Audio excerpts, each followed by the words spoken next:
take your life seriously. We are back. Boom. Ladies and gentlemen, welcome back to another episode of the Beyond Limit podcast with me, Mark Ormerod, and him, Ricky Bellingham.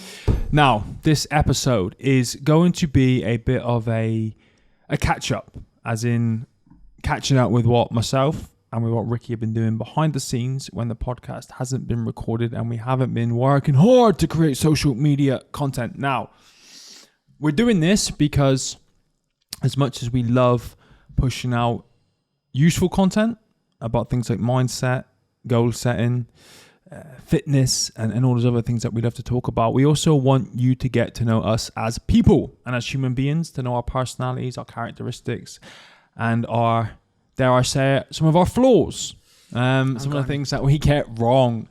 So this is going to be really just talking about what we've been up to for the last couple of months. I know the people that subscribe to the podcast generally have an interest in the same kind of things we do, so that's why we thought this would be interesting. And Ricky, I want to start with you, mate. I want to talk about Las Vegas. Vegas, baby!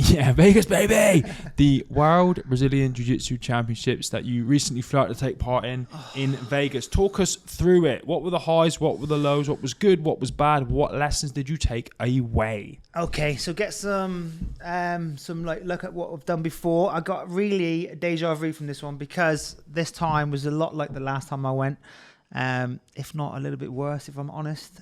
But I've took away a lot of things from it, and it's similar to what I took away last time.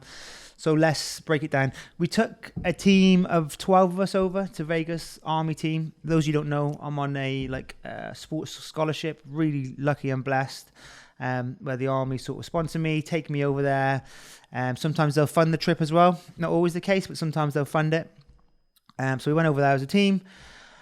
Stayed in a beautiful place to compete, and people was, oh, you're going to Vegas, it's amazing. But the honest truth is when we go to these places, it's just work. So I was in the hotel or the Airbnb, just sleeping, getting ready for the competition. Unfortunately, on the first match, I got caught in close guard, and I hate close guard. For those of you that don't know, it's not a hate for it. It's just I find it very boring to play. So because I feel like it's an easy position to stall, and it's hard to get out of. So I don't play it much because I don't like to spend 5 minutes rolling around with people just in my close guard. I'd rather it be like a dynamic match. But I think for that reason, looking back at the lessons learned, is I've not probably spent that much time in close guard. So I probably need to revisit that and look at close guard again. But anyway, I got caught in close guard for 3 minutes, I believe, looking back. 3 minutes? Yeah, in close guard. We'll go into a few of the reasons why I got caught there for so long. But anyway, I escaped from that position, ended up almost getting to the side of my opponent, got to the side of him, was choking him out. I heard him so I just saw red and was trying to squeeze it on really hard. Didn't realise I had my knee in a compromised position. He put pressure on, and I think it's torn or maybe ruptured my my MCL on the side of my knee. So stopped the match. It was really weird for those people that watched it because the ref was so focused on the guy that was getting choked because he was looking at him because he was going, Oh. I think he didn't see the knee. So when I was like, it's done, I think he thought the guy passed out. So he was there and the guy didn't pass out. He was like, oh, I'm awake. And he was like, okay. And I said, my knee's been damaged. And he told me to just lie down. So I assumed that he was going to get a medic to come over and sort of, you're done now. We'll get you off here. Unfortunately done. But he just said, let's reset the position. So I was like, what? A trash knee. Yeah. Oh, okay. So I was like, okay. So but he started us from a weird position as well. So we started back from half guard, even though I wasn't in half guard. And I was like, even if I win this, I can't go into the next round. But I thought, he's just put me in close. Didn't you not just tell him to say, I've just trashed my knee? It's just an awkward position because he's like, I was there, sat down waiting. And then he's told, so I thought he was there to get the medics. So then he's told the other guy to get on top of me. And I'm like, what are you doing? I'm looking at it. What are you doing? And then he's gone, go. And I was like, fuck. Too late. Let's just go. Yeah. So I just thought I'll try a loop choke or something. Tried to loop choke him. Didn't work. Time ran out. There was only like 5 seconds left or something anyway, so it was like a quick little bit at the end. Right. And then, I struggled to get up after, and the guy was like, "Oh, I don't know why you said it." Everyone was confused. It was a bit confusing, but at those events, the refs have got a hard job. They're like there all day, and they've got to monitor everything. He's looking at the guy getting choked out. He's not seeing the other side of it. Cut a long story short, I lost the first round. Upsetting a little bit, but to be honest, I competed so much at brown belt that I already got a bronze medal at the last year. Where I tore my other knee last year. You're going to end up looking like me soon, mate. And I won the Europeans as well at brown, absolute division. So I feel like I've done enough. I've competed enough at brown.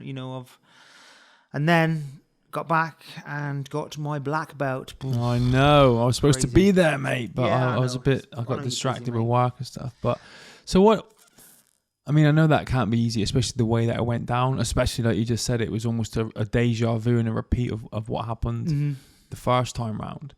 I mean, me and you talk about this kind of stuff a lot off air. Yeah. But just for people listening, and the reason I'm saying this is because a lot of the things that we learn and we go through in sport, I believe, the lessons can cross over into life, right? So massively. Yeah, I'm going to imagine that you're feeling pissed off, disappointed, a little bit annoyed and angry, and and a whole range of other emotions. But how did you deal with the immediate aftermath of that? Because I'm guessing some of your team went on to medal. Yeah, some went on to medal really well. Some guys had some really good battles, and everyone's performance was good that went out there. I think, if I'm totally honest about it, I've competed so much now that the way I see it is every time you lose on those mats competition-wise, it's a look at my game. So was I pissed off? Yeah, of course. I phoned my missus straight after, and she went over to some friend's house, and they were there with their snacks, like the big TV, ready to watch a whole night of jiu-jitsu, and it was like... And you were out. So I was like, "Oh, you're all right, I'm fine, it's fine." And then she scanned the phone around. I didn't know they were all going to be watching, and a few of my friends were there watching the match, and I was like, "Oh, it's going to be an early night for you guys." Oh, God, right. That was probably the worst feeling for me, because I was like, "Oh, people at home are watching." But the actual competition itself is so varied, and sometimes I reckon I win and maybe my jiu-jitsu is not the best, and then sometimes I'll lose and then maybe my jiu-jitsu, I feel like if we had a 10-minute match I would win, or the referees in their favour. So I'm never really too tied to the outcome on the competitions. It still pisses me off because you're going over there, you put the training camp in, I've spent my own personal money on stuff for training and all that kind of stuff, and I'm focused towards it. But looking back, after that initial, I honestly reckon for about half an hour, one of the coaches came over to me, was like, "Oh, you're all right?" I said, just leave me alone for a little bit. I'm fine, don't worry, I just need a little bit of headspace. I was pissed off for about half an hour, and then I got back in and I was like, right, okay. Analysing it, got caught in close guard without being, okay, I've carried a lot of injuries to get to the level I've got to. I've had to do a lot of things with injuries. One of the big injuries that I've had is my back, and it's been an ongoing issue. But in order to get a closed guard, for those you don't know, you should posture up. You want to stand up. You want to start breaking the guard. But it's really hard for me to posture up. So I've developed a closed guard break where I can just use my arms to break. But unfortunately, it takes a long time to do that. So that's why it took me 3 minutes to get out. So looking back at it, I've gone into the competition already with that little injury. Maybe I should have fixed that. So, okay. And it's hard because you've got these things programmed in, and it's an issue that I've had for a while. But I sort of know the answer how to fix it. And also, the same sort of thing happened with the last knee. I had the guy's back. I was choking him. I was so focused in on the guy's back that I didn't realize my knee was in a compromised position. Whereas, anytime I see people, for those of you that train, you see people fighting sometimes, and I'm always like, don't get too lost in the fight, because if you're too lost in the fight, you might knock into somebody else, or you could be focused on one thing, but you're not thinking about your knee or their knee or whatever else. You're just trying to submit them. I almost see it as having blinkers on. You're having blinkers on. You're looking at one thing, but you're not thinking, an easy way for me to pass is this way. Yeah. Or an easier way for me to do this would be this way. You're too focused in on the fight. And it happens quite a lot when people bump into each other. And in the gym, it annoys me. I'm like, look, you're too focused on the fight. But sometimes I'm like that especially if I've got a submission on and it's a high level tournament. I'm too lost in that moment to think, well, actually, especially the other one, I was on the guy's back. I could have slid off and took the armbar, but I was too focused on the choke. And the last one just gone, I'm too focused on the choke. All I had to do was turn my knee to a sort of 45-degree angle, slide my knee out, or it would have been safe because he would have put in the knee bar at the wrong position. And I was just focusing on the choke. So I need to just remind myself that these competitions matter, but don't get too lost in the fight. Really, you want to have bigger picture. Yeah, because there's easier ways sometimes in a match to achieve the same outcome, but you just get lost. So I think, especially now I've got my black belt, it's just lessons for me to learn. And I was pissed off for half an hour, but the difficult thing is the goals have to change because I plan to come back, right, get back in. Maybe I'll do a show this year. Maybe I can do the Europeans. Maybe I can do Vegas next year and all that kind of stuff. But really what's happened is I've had to adjust my goals. And we talked about a little bit on purpose last time about how you need that purpose to sort of drive your motivation and all that kind of stuff. So my goals have adjusted a bit going forward. But other than that, I'm back in. Now I'll try and fix my back. Now I'll try and fix my knees.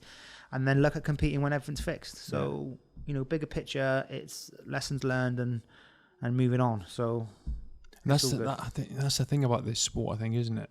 Like if you do take a step back, there's a million things. I wanted to jump in about 7 times when you were talking and pull out life lessons from jiu-jitsu. But I mean, the main one straight away is resilience.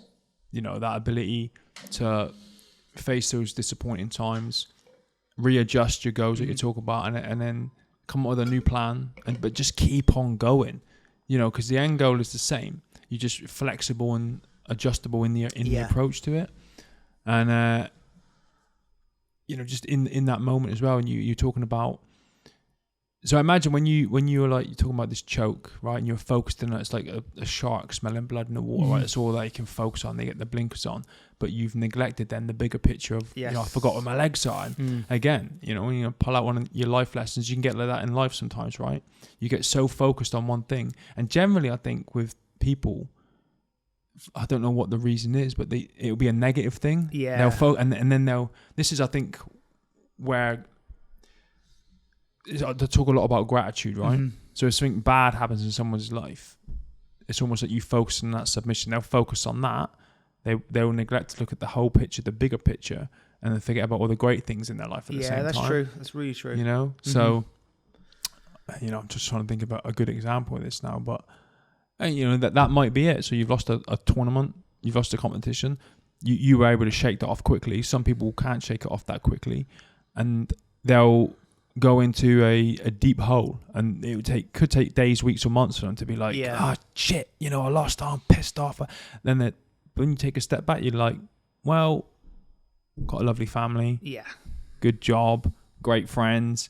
I just readjust my goal and we keep going. And even in a roundabout way, by not achieving it that time, you're lucky because you've got another block or a chunk of your life or your time to go again and refocus and make improvements. And holistically, as a human outside of the sport, you just always want to be improving, right? In the sport and out the sport. So I think if it was easy all the time, you always win or always won everything that you attempted, there's a minimal amount of growth that can be 100%. Taken from that. You know what I mean?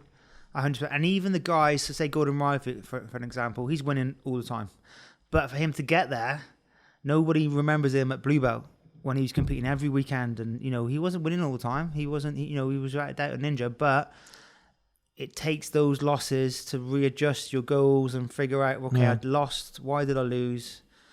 And moving on. I think what it comes down to, if I had to boil it down, was something I think you're really good at, is the story you tell yourself. So okay, this shit thing's happened to me. Fucking pop my knee. Whatever, but what's good from it? Well, I've learned that I need to really probably not be so hyper focused on the choke or whatever. I've learned that I need to do more rehab work and come into competitions fully fixed. And I've also planned my next phase because some goals have gone, So what does that mean? I can't compete as much, but what can I do? Maybe I can coach more. Maybe I can do some seminars. Maybe I can, build other areas of my life. So, and I think that's something. So I travel with you sometimes. You get questions and people, and I'm always there listening to it. And sometimes people are like, oh, how do you not suffer from PTSD, or how do you not like? But I think you're very good at telling yourself the story. This shit thing happened to me. But what am I going to capitalize on? Oh, well, okay, this shit thing happened to me, but I'm going to not sit around and feel sorry for myself. I'm going to achieve these other goals. I'm going to use it, in a way to my advantage and just make the most of the shit thing that happened to me. And I think that's massive. If you can do that in anything, if you lose something, okay, there's always negative, but what are you going to tell yourself about that thing? Are you going to sit around moping and think, fucking hell, my life's shit. I've injured my knee. It's 2 of my knees gone now. I mean, I've come back home and some people are like, is that your career over? Are you done? I'm like, what? No, it's out. It's just a bump in the road, man. Adjust and you move on. And you're like, I'm not even thinking like that, but I can see some people when I look at them, they look a bit sad and that. Oh, I'm so sorry to hear. Wow. And I'm like, don't worry, it's fucking part of it. You're never going to get to the top by fucking winning everything because you don't get those lessons. No. So yeah, and I always look at scenarios like this. Someone said it to me the other day when they were talking about, when I got injured. I think it was actually on September 11th. I put an Instagram post out. And I said, when I look back now at the journey that I've been on, I realised that I've gained way more than I lost. I lost 3 limbs. I lost my career. That's an amazing statement. That's great. It's not great at all. I lost those things, but look what I gained in return. Look what you gained. I've gained so much more. Like I've got a beautiful, healthy family, a ton of opportunities constantly coming at me. Great friends around me. I'm fit. I'm healthy. I've been able to write books and the social media thing we got going on, and I gained way more than I lost. That's how you've got to look at it when life gets a little bit like that and you take one of those hits. And I also sit there and think, imagine if you wrote a book, right? And your book said, I was born on the 29th of July 1983, had a really good childhood, got everything that I wanted for Christmas and my birthdays. Then I ended up going to the school that I went. I had great friends, never had any hassle in school. Yeah. Really breezed through my exams and got top grades. And, then I joined the military and that was pretty easy as well. I managed to cruise through that and got my Green Beret on the first time and never had any injuries, no problems. And, did a 22-year career, climbed all the way to the top. Actually, it was quite good. Every time I went for promotion, I got it. And then I had grandkids and, got a bit older and I don't know, health problems throughout my life and never got fired from a job. And, here I am at 101 and life's been good. What a shit book that would be. You know what I mean? Where's you need diversity, man. You need that. You need to be like, I was doing that, this happened and I lost this, but I've, fought back and did this and had this another bump in the road and we overcame that and then I figured this out and did that and did that and did that and this, that, blah, blah, blah, blah, blah. Now I'm 101 and what a ride that was. I think that's what it is. It's a ride. There's ups and downs, but it really I think that average guy probably happiness would be there. They'd just be cruising along. But where I think you have those ups and those downs sometimes, when you come up way higher. And I think it's just more of a fulfilled life, I think, because you do learn a lot more. And I think that learning process, it means that you can achieve more things because you've learned from that shit. So many people look at adversity and failure as like a really, really negative thing. But I constantly think to myself how it's like a gift sometimes, adversity. Like your injury right now, you probably have got to that point now where you're starting to see it a bit differently. But it is like a gift because you have to force yourself to overcome this injury, right, that you've got now, and to get back on track, to get back along with your goals and to start that process again. You have to become a certain kind of person, a kind of person that you can't become if everything was just easy. That's true.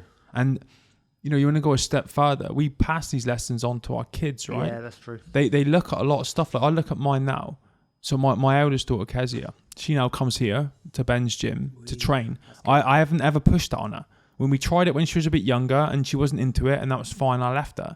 But I think she watches and she's like, I want to do that too. I like the way Dad thinks. I like the way he keeps fit, that he eats well and he's surrounded by good people and I want to do that too. Mason, last night, he's just started secondary school. Do you know what he did after school yesterday? Off his own back. This wasn't a lesson, wasn't an extracurricular activity. He went to the gym at his school. He started pumping some iron after school. So he's starting to get it as well. Evie's the same. You know, and they've seen me when I broke my femur or what's left of my femur and was on the bedroom floor for 6 weeks, pulling myself around my house on my stomach, commando crawling around because I couldn't put the tiniest bit of weight on my right leg. They've seen me when I've had infections and been written off for 2 weeks. They see me get around without a wheelchair. You know, I tell a lot of people when they're interested that I don't use a wheelchair and I haven't used one since the 9th of June 2009. Not everyone believes me. Yeah. My kids live in my house with me. They know every square inch of my house, and there is not a wheelchair in that house. So they know I'm not bullshitting. They know I'm telling the truth. And, you know, I tell them things, but I also show them just through the way that I live, the way that you do too. Yeah. You know, they'll see you bounce back from this injury now. You know, I sorry, mate, I'm going on one now, but I remember in jiu-jitsu terms, my first comp, and I got absolutely hammered. And after and they were watching me. And after I was sitting there thinking, damn, they've just watched me get my ass whipped in this comp. Is that going to make them feel any sort of way about me? And then we were chatting about it on the way back in the car, and I explained to them, like, I know I didn't win that fight, but this is what I did. You know, I explained that I was a blue belt. He was a brown belt. Yeah. You know, I had one arm. You know, he had one arm too, but he had a longer leg and this, that. And I said, in my mind, stepped up to a challenge. And all right, I came short, but I learned a lot on the way. And it doesn't mean I'm like you. It doesn't mean that that's it for me. No. It just means I'm going to readjust and figure this out and come back stronger. And they've seen you step up. That's the important thing. They've seen you against the odds step up, and that's what they'll do. When, you know, okay, you're going to go for this job. Oh, it's 1% chance you get it. No, I'll step up. I'll do it. So yeah, it's massive. And they've seen 100%. You lose too, but not wallow in self-pity. They'll see you come back from Learn that from it. And then subconsciously they take that on, and at one point in their life they're going to lose too, and then they're going to remember that and be like, right, Dad didn't quit, he didn't stop, he just licked his wounds and carried on. I think you build adversity in those times, and then I think that adversity, so say if you got, like, I don't know, let's just do a simple maths. We've got 100 bar. Everyone's born with 100 bars of being able to take a stressful situation. But then because you've put yourself in these stressful situations so much, and you've lost and you've come out and you've cut short, now you've got 150 bars of, say, adversity power. Let's just do it that way. So when you're asked to go on, you know, we'll talk about it in a minute, but at Invictus, you're giving speeches, you know, in front of thousands of people. You know, Harry's introducing you or whatever. Like, if someone did that to me, I'll be like, shit, what am I going to say? But your adversity level, you know, your 300-400 bars of adversity was like, yeah, I've got this, I can handle it, I can chill, boom, what do you want me to say? Yeah, boom. I can just, so I think you build that adversity through those challenges and the hard times. And if you do have it good, you're going to stay at 100 bars of adversity forever, your whole entire life. So when someone says to you, do you think you could win? You could become a world champion? No, my adversity level is only 100. But somebody says to you, can you become a world champion? Yeah, I think I can give that a go. Yeah. So I think that's why it's important. Yeah, that's good. Adversity is a gift. Okay, so that's enough about me at Vegas. Let's talk about you. Okay. What have you been doing? What's been going on in your life? I've been working as usual. Yes, good. Chaotic as usual. But I had a great trip actually last week in Germany. I went out to the Invictus Games in Dusseldorf. Not as an athlete this time, but just as...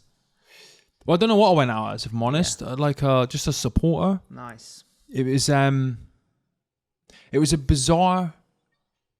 It wasn't that bizarre, but the way it unfolded was a bit... I was at home, right? And I was binge watching this new show called The Heart of Invictus on Netflix, which was about the Invictus Games from The Hague in 2020. And I was watching it, and I got that buzz back. I was watching the crowds and the athletes, and it reminded me of when I competed in 2017, 2018. And I just thought, you know, the games are next week in Germany. I need to get out there and be back in that atmosphere again. I don't want to do anything, I just want to soak up that atmosphere again, because it's mental. It's like a week long, just adrenaline high. It's exhausting. That's awesome. And I didn't really know how to go about it, so I just jumped on LinkedIn and I sent a message to the chief executive of the games, Dominic Reed, and I said, Dominic, this is a bit strange. I know we haven't spoken in a while, but I've just watched Heart of Invictus on Netflix. Is there any chance that I can get out to Germany next week and just come and be in that atmosphere again and support the team? And he emailed me back and said, this is really bizarre because I never checked LinkedIn. And for some reason, I went on it an hour ago, saw your message straight away. Yes, absolutely. Come out and enjoy the week. Nice. So, and again, it's just bizarre it worked out, but I didn't have anything in my diary that week that couldn't be changed. There was nothing critical in there. So I booked my flight, hotel and all that and jumped out and went out there.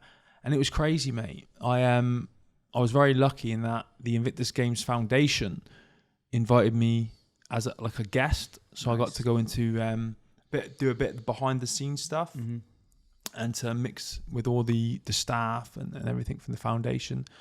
And I ended up giving speeches with Harry and the sponsors and potential sponsors, talking about my Invictus journey from 2017, 2018. I got to give out gold medals at the wheelchair rugby and sit and watch a good friend of mine absolutely dominate in the swimming pool. 1 gold, 4 silvers, another former Royal Marine. I got to sit courtside and watch the basketball and all the other events that were going on. And it just really took me back to when I was out there as an athlete. And I found out a lot of stuff too. Like I didn't really know a lot about what the Invictus Games Foundation did. I don't think many people do. So you've got the Invictus Games, right, which is the huge sporting event, which everyone knows about and is all over social media and advertised to all these different military and civilian networks. But I found out a lot by being a guest at the foundation, what they do. Yeah. And it's funny because I texted my friend Charlie this morning, who was a swimmer, and I said, how are you handling the come down from Invictus? Because it's like a deployment, right? You spend 6 months in this kinetic environment, high adrenaline, and then you come back and it's trying to deal with like what's a relatively simple life back in the UK where it's all calm and quiet. I said, how are you dealing with a come down? And he's like, yeah, all right. You know, it's a bit difficult being out there. But I didn't know that between these sporting events, to help the athletes handle that, the Invictus Games Foundation has these events that go on all year. Nice. So like much smaller kind of sporting events. They do adventurous activities. So they'll take guys and girls hiking, maybe in the Himalayas or wherever it is. They have an app. So there are communities created in the app so people can talk all year round. And so they can. I don't know if it existed back when I was competing, but it certainly does now. So that's how they handle that crash. And not only that, not the crash for the athletes, but you got to bear in mind there are 700 odd people that apply for the UK team and only 72 places. Yeah. So all those men and women that are potentially disappointed for not making it, you know, what do you do with them? Yeah. Well, the foundation picks up the slack, takes them on these adventurous training activities, takes them on smaller community sporting events, and helps with that. So I found out a lot about it, and they just launched this new program. I had to help create some content for it called the Sentinel program, which is basically individuals and organizations can sign up to a monthly subscription to help support the foundation, to help support those men and women, either if they don't make the team or, well, not even if they don't make the team, just year round anyway, going out and doing stuff to help the wounded, injured and sick community.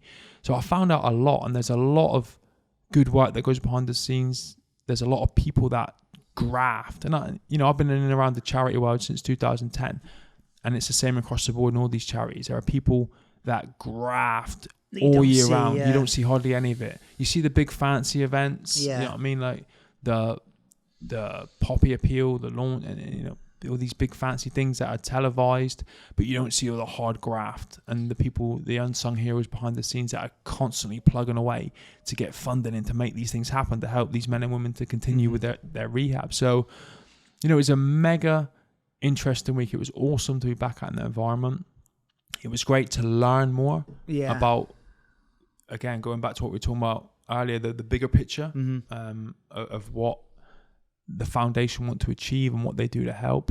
I just had a great time, mate. Well, it seems like that foundation actually, you know, the Invictus Games itself is massive and it's amazing what they do there, but it's a week, isn't it, as you said? Well, it seems like the foundation is doing all the work in the background for all the year for the athletes, which, you know, and not just the athletes, as you were saying. So that's massive, because I think we both can agree, and we talk a lot about BJJ, but any sport in general, you can take the same lessons away from that. So I think what they're doing is amazing. If they're doing that all year round, different events, and even if it's small events, it's just giving those men and women something to focus on in the year. So, and here's the thing, right? And I'm not sure if these stories get shared that much, but I certainly talk about them whenever I get a chance. Sport, it took me a while to figure this out, but sport is a huge tool for a person's recovery if they're wounded, injured, or sick. And I never really took that seriously until I started competing, and I started meeting other athletes and learning their stories. And there was, in 2017, when I started first doing this, and I went to a training camp, I became friends with some people. And it wasn't until the following year, 2018, I found out that this gentleman in particular, when we were going to training camps on the weekend and staying in hotels, he would sleep in his car because he couldn't be in a room of other military people because of his mental trauma. And then I saw him competing in front of 20,000 people.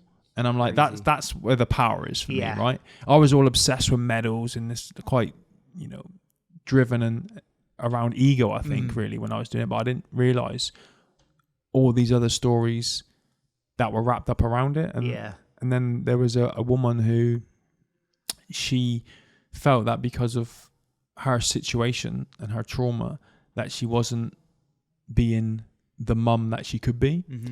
And then again, to see her go out there, compete, smash personal bests, and then I didn't know her before, but get back what I imagine was a large portion of her former self and as a mother again, was great, mate. To just see her interacting and cuddling her kids. And, that's the power of sport. When you're not, there's different elements of it, right? If you're born and you're like, I want to be a world champion, I suppose people in that scenario can be quite selfish. Yes. Just because of the nature of the sport, right? You've got 100%. To be. You don't go out partying, you're not drinking, you're not socializing, you just focus. But the other side of it is, if you've been through trauma and you're trying to recover, being part of a team, setting yourself goals, having something to aim for, physical and, fitness and nutrition and all these things, rest and recovery, having that back in your life again, can really help get you back on track.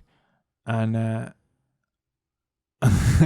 on a completely different subject, I BJJ isn't a sport at Invictus, but I certainly dropped a few seeds when I was out there. That would be awesome.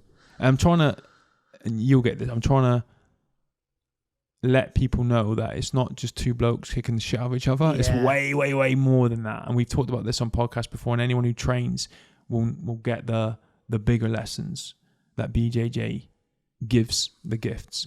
So I'm just trying to explain that this is so effective in helping people recover mentally and physically that I think we need to start looking at it. And if you can include it in the games. Oh man, imagine that. That'd be amazing. I do think there's other sports, as you said before, other sports do help. Do you think, because you've done rowing before, haven't you, and stuff like that, and swimming, do you think BJ's a little bit more helpful than those in building a tribe and in learning lessons, or do you think they're all pretty similar? No, I think they've all got their merits. There's just something different about BJJ, and I think it's more cerebral. Like in rowing, so I'll give you an example, right? The first year I did the rowing, I remember thinking, there can't be any strategy to going backwards and forwards on a seat for 4 minutes. Like, what a stupid thing to say. Like, you got to come up with a strategy. I'm just going to go for it. The second year, I realized that actually you could strategize. And the second year, I went from silver medal to gold medal because, but it's probably the same in cycling. It was very similar in swimming as well. But to me, it felt quite limited because it's like, okay, in swimming, for example, I've got a 50-meter race. I know that I can cruise to 20 meters. I've got to pick it up at 30. Then I can cruise back a little bit and then go for the lap. Maybe that's my strategy for swimming, right? But then the race is over. Like in BJJ, that strategy is constantly evolving in the moment. Like you were talking about earlier. You work your whole game off half guard, and that's great if it goes to plan. But what if it doesn't? You get caught in someone's close guard. You got to figure out their based on your knowledge level, what do I do now? Yeah. How do I figure this out? And how do I get back to where? And you're constantly thinking, constantly in it, and it's evolving in the moment. So in terms of like the benefits for your mental health, because you have to be present as well, because dude's trying to choke you and rip your arm off or whatever. It's just different. And I'm trying to articulate that to people who don't understand it, so that they see that it's not just two blokes trying to kick the shit out of each other. I think if we think about it, and we're just thinking about this today, so, could be wrong, but we were talking about adversity and stuff and how that's good for you earlier on. I think with BJJ, it's so much adversity. It's not like you get on a rower and then you row 10 meters and then someone kicks you off. Right. And then the next day you row 20 meters and someone boots you off. And then, you do that for a month. But in BJJ, you like especially the first period, you're like, oh, I'm doing well. And then 5 minutes in, someone's going to choke you out, for an example. And you can get choked out like 10 times in one class. And you obviously, everyone's going through that period as well. So that's that team building sort of, or tribe, I'd call it, more aspect than team building. But it's the adversity. You're constantly just like, what the fuck? It's not like you can swim, 10 meters and then someone's going to drag you out the pool, but you're not fast enough, mate. You're not fast enough. But when you row 5 minute round, you can get tapped out like 10 times. Yeah. And then even when you get good, you're like, oh, I'm good now. And then you'll go to another club. And just then get hammered. Boom, again. You're like, So I think maybe it's the adversity levels that you build during that sport is probably more than some sports, because as you said, a rowing machine, to train for that event, you would go there, you would do, I've got to do 20 minutes today, an hour tomorrow, whatever.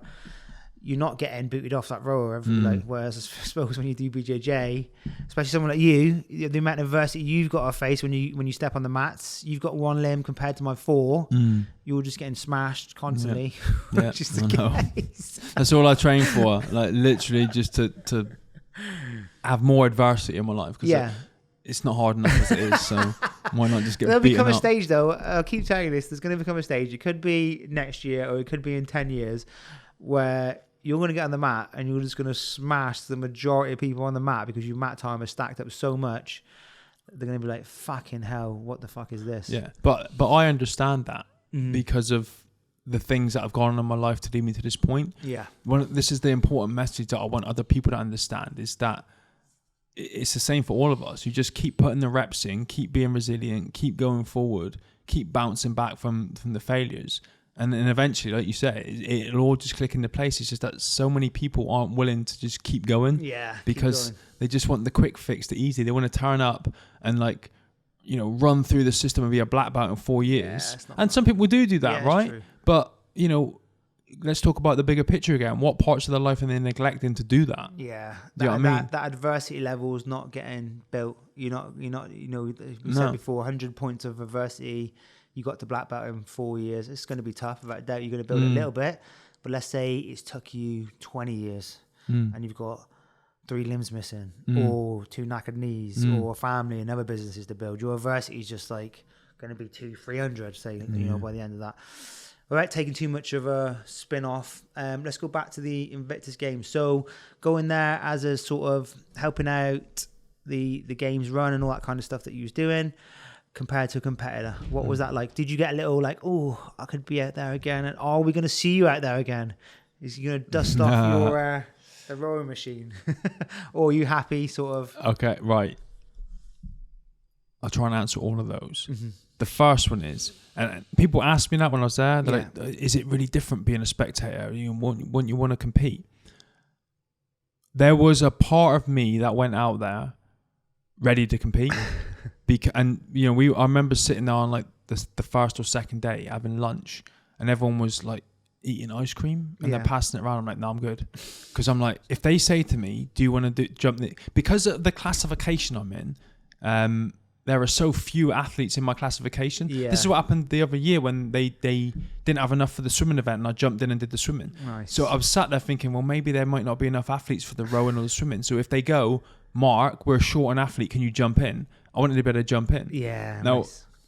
I had these conversations. I probably wouldn't have jumped in, even if I was able to, and tried to win, because I don't think that's fair. Yeah. Right? If you got these people, this is a whole other podcast for me, like delving down into the intricacies of being an amputee and how it may look two people may look the same on the surface, but they're absolutely not because of a million other factors. So I wouldn't jump in a swimming pool, for example, and there could be someone else in my classification who had a stroke, who's got all their limbs, but one side of their body doesn't work. And if they've been training for it, I'm not going to jump in the pool and just go and fly down and get a gold medal. It's not about that. It would be, I would probably go 3/4 of the way if I was leading, then stop, and then just cheer this dude in because they would deserve it more than me in my mind.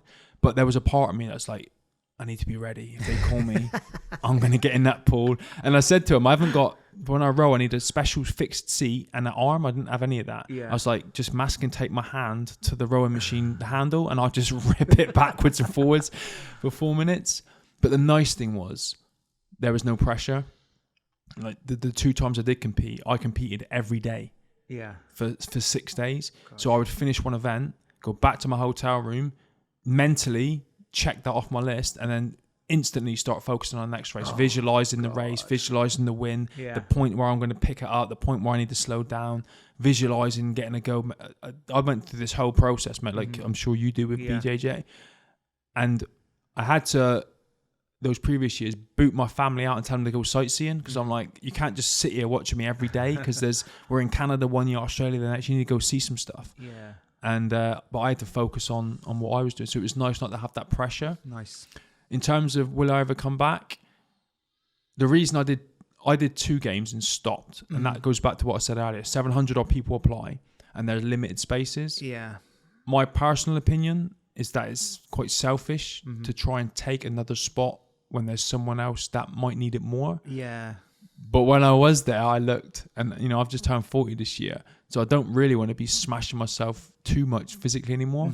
But they just introduced esports, right? So they had all these like customized Xbox and PlayStation controllers for people with like one hand or one finger on one hand, and I was watching it. I'm like, and there's a dual purpose for this, right? I thought, well, first of all, there's this whole other sport that as a guy who's getting older could potentially get involved in, because I used to love games when I was a kid. But second of all, Mason is on them all the time. So we could do, like in here when Kezia comes to train, if I'm not getting in the way, I'll jump in and we'll train together. Nice. Maybe now, if I can get into esports and get this thing set up right, I can do it with Mason. And we could start like a Twitch channel or a YouTube channel. We could stream ourselves playing, and I could get some cool young kids handle like the one-armed gamer or something like that. Cyborg. Cool. And then just there's 2 reasons for it then, you know what I mean? So I don't know, I might look into the whole esports thing, because I struggle when it comes to downtime. I'm pretty good with all my admin, so my emails are usually done, social media is done. I will read every once in a while in the middle of a day if I've got some downtime, but I understand the importance of downtime and relaxation, but I struggle with doing what. So I think if you had like a hobby like that, I would be like, okay, I'll go and bang out 45 minutes on whatever console I've got and spend the time with Mason. Which is good. I think some of the UFC fighters actually do that. They all do. Sugar Sean, Adesanya, they're all gamers, mate. Because I suppose you rest in your body, but your mind's still active. And I think Rob Whittaker as well. I think he's a bit of a gamer. Yeah, it's a good shout. And there's a little bit of gold in that sentence, and I don't think you've realised you've done it, but actually you've looked at your next goals that you may want to achieve, and then you've tied that to your why or purpose. We talked about this a few podcasts ago. Is your family. You want to spend more time with your family. So you've gone, okay, how can I achieve this? If I did fancy this goal, how can I achieve it? And then how can I also tie it into my greater purpose, which is to be a good dad and whatever else. So that's so that sort of that podcast on purpose was like 2 episodes ago. One of my favorite one. Try and get that, because I feel like to get motivation for that esports game, it's still going to be a little bit difficult, but if you're playing it with your son and you're building that relationship, it's going to be a lot easier than you just sat there by yourself in your room in your basement. And eating Cheetos. The great thing is eating Cheetos. That's what I can imagine. Just getting fat in the basement with cheese dust all over my face. But the important thing, I can almost see it. Like if I went to him and said, I've got this set up now, I want to start doing some game with you. Because he loves it, that'll light him up. If I loved, I don't know, train spotting, and he hated it. And I went, I want to spend time with you, Mason. Let's go train spotting. I know what he's thinking. He's like, no, Dad, I don't want to do that. But if you can do something that they're interested in and show an interest in them, then it's just the bond, I think, is different. Yeah, 100%. You're not forcing your child to be somewhere. No. That they don't want to be. Which is why I don't force them to do any of the things I like. Yeah, I don't bring them jits unless they want to come. I don't bring them to the gym unless they ask me to come, like they did in summer. I'm not like, right, every day you come and train with me. We do it for a bit of fun because they're young. And as they get older, like when Kezia turned 18, she wanted to do it more seriously. That's great. Now we spend time together doing this. Yeah, that's nice. That's a good way of looking at it.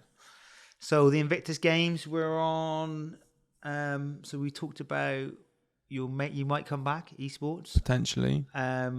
Anything else that was exciting out there when you was over there? And also, what have you got coming up as well? I know you got some exciting stuff coming up. So we'll just finish off on the Invictus Games. And then I mean, it was just wild, mate. Yeah. I loved it. I met some great people, saw some great sport, Mm-hmm. got to do some speeches, create some content for them, learned a lot about the foundation and what they do all year round. It was exhausting. Yeah. But I was so grateful for the opportunity. So going on to that wraps up the Invictus Games. So we might see you at the next year. I really want to see you on that game. E-sporting. Come on, eating Cheetos. That'll be my nickname. The one-armed Cheeto muncher. I've seen some of them and they actually are like, they take their diet seriously. They like... No, I'm not. Yeah, I was at the Commonwealth Games. I think was it last year in Birmingham, and a friend of mine was doing some punditry on it, and I watched an article on the e-gaming team, and I thought it was a joke to begin with. Yeah. I thought this is not a real sport, like playing computer games. And then they panned round, and this is going to sound a bit out of order, but the team looked how I'd expect them to look, Yeah. and a little bit nerdy and gamer. Yeah. But then they introduced their nutrition coach. Crazy. And their sleep coach. Crazy. And their fit, and I'm like, come on. But it's a whole thing, man. Yeah, that's amazing. But that's good to see. That's amazing. Right? Because, especially with the way we live and the stuff we talk about, sitting on your ass playing computer games a day is not good for you. No. So it's good to see that they're taking that super seriously, and especially like the sleep, because I think a lot of these guys are up till 2, 3, 4 in the morning playing these games. And they're eating well, and they're working out is important. Yeah, They're working out and doing that, and they're addressing their entire situation. Well, it just shows how important those things are for anything in life, because that'll make them better gamers. If they work It will, out, 100%, sleep, like eat. cognitively, boof. If you're Firing training much right and you're faster. taking the right nutrition on, you've got good quality sleep, you're going to be flying. Yeah, much quicker. That's amazing. Yeah. Speaking of flying, I'm flying out of Germany. Boom. Tomorrow morning with Sam, representing Reorg. We're going to the We Defy annual gala dinner. Nice. I think, based on what I talked to Sam about, we're going to be shooting guns, riding horses, watching both, everything else you do in Texas, eating meat, doing some cool Texas stuff. Might buy myself a cowboy hat and some chaps. Yes. Who knows? They might convert me to be the amputee cowboy. Who knows? It's going to be. I'm looking forward to it though. It's going to be a great exciting. trip. Yeah. So you're out there, you meeting anyone special, or you just going to see the guys over there? You training over there, I suppose. Texas, a lot of places to train over there. Yeah, we're going to go Get to some BJJ and surely. Yeah, we absolutely every day. We'll be with Alan Shabaro. Oh, nice. Down at Tier 1. Yeah. And then, I don't know, I've got in my mind, I haven't spoke to Sam properly, but I've got in my mind a wish list of people that I'd like to meet while we're over there. Even if we don't train with them, just to meet them, do some networking, squeeze as much out of that trip as we can. But it's going to be a lot of fun. And these are the kind of trips I really like, where I don't have to prepare much for them. Yeah. I just go out and do my thing. Have a bit of fun. Yeah. Nice. There's I forgot his name. There's another triple amputee over there. You're gonna Joey Bozic. Yes, you're going to be meeting him, because I think hope so. It's hard for you to sometimes, because for me, my game has to adapt to you as well as obviously you adapt to me. But I can't play some of my stuff with you, and if you are ever going to compete in the future in sort of para BJJ world, you got to come against other people that have got sort of similar disabilities. So I feel like getting some time with him would be super valuable. It'd be amazing. So this is the thing, right? So if you imagine this is the number of people on the planet. Yes. This is the number of people on the planet that are triple amputee. This is the number of people on the planet that are triple amputee that do Brazilian Jiu-Jitsu. Yeah. This is a number of people on the planet that are a triple amputee that do Brazilian Jiu-Jitsu and are purple belts. So there's like hardly any of us. And me and Joey are both triple amputees, both veterans, both purple belts. I think we're both about the same weight, 62, 63 kilos. So yeah, it'd be super interesting to do some rolling and kind of gauge mentally where I'm at. Because all I do is train against able-bodied people, and it's hard to gauge it, even against the guys that are the same weight, because they got all 4 limbs and they're healthy. I get pinned a lot, and it's difficult. So that'd be really interesting. He was one of the inspirations that got me through those early days, actually, when it was a struggle, and I'm like, this sport sucks. I'm just getting beaten up every day, and just watching him train and progress through the rank system helped keep me going. And also, I think you could show each other stuff, because it's really hard for you. I know we do seminars sometimes, and we go to seminars and you buy instructionals, but still, a lot of the stuff you can't use. No. When you train with someone like that, it's got the same, okay, what does he do? What does he do in this position? What does he do in that position? So if you are over there, please record the stuff, and then sort of show us what he works on, and also you can share some stuff with him, because you've got some ninja stuff now going on. Yeah, we'll get some content, share some ideas. It's going to be an exhausting week, I think, but a super, super productive one. Yeah, nice. Cool. So we'll see you when you come back then. Anything else you want to add on today's podcast? We're at sort of the hour sort of time. Just make sure that you subscribe, please. If you are listening and you haven't subscribed, all you got to do is hit that button. It will not cost you a penny. But as 2 veterans out here trying to make our way in the world, we will really, really, really appreciate the support that you give us. So subscribe to it, share it, like it, comment on it. Nothing nasty, just nice stuff, please. And help us grow this platform so we can reach more people. Boom. Thank you very much for your time today. Oh, there's one more thing I was going to say, actually. We've been out of office for a long time. This is the first time we've been back to this set. We've been doing other podcasts from different locations, which is awesome. But we're thinking about putting something on the wall behind us. Okay, we've had a lot of comments saying that there's playing behind us. We need something on the wall. So if you have any ideas or any suggestions, what you think we should have behind us here or on the desk or anything that might be fun to have, let us know, and we'll get those things up if possible. Okay, thanks for your time. Cool. Cheers, guys. Cool.